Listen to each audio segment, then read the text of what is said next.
যখন তুমি নিজের রক্তের মানুষের দ্বারা কষ্ট পাবে, তখন তুমি একবার নবী ইউসুফ আলাইহিস ওয়াসাল্লামের কথা মনে করো।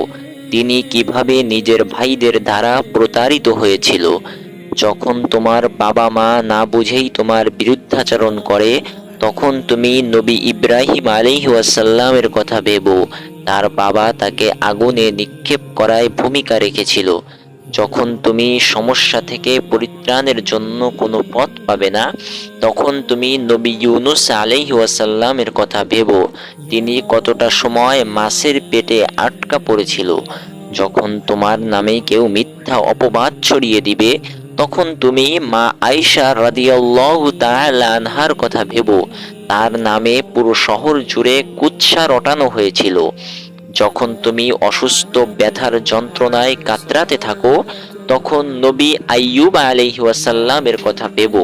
তিনি ভয়ঙ্কর এক ভাইরাস জনিত রোগে আক্রান্ত হয়ে তোমার থেকেও বেশি কষ্ট পেয়েছিল। যখন তুমি দিনের কোনো বিধান নীতিতে যুক্তি খুঁজে পাও না, তখন তুমি নবী নূহ আলাইহিস ওয়াসাল্লামের কথা ভেবো। তিনি কোনো প্রশ্ন ছাড়াই মরুভূমিতে নৌকা তৈরি করেছিল। যখন তুমি আত্মীয় স্বজন, পরিবার, বন্ধু বান্ধবের কাছে হাসির পাত্রে পরিণত হও, তখন তুমি শেষ নবী হযরত মুহাম্মদ সাল্লাল্লাহু আলাইহি ওয়াসাল্লামের কথা ভেবো। রাসূল সাল্লাল্লাহু আলাইহি ওয়াসাল্লাম বলেছিলেন, সবচেয়ে বড় পরীক্ষা দিয়েই সব থেকে বড় পুরস্কার আসে।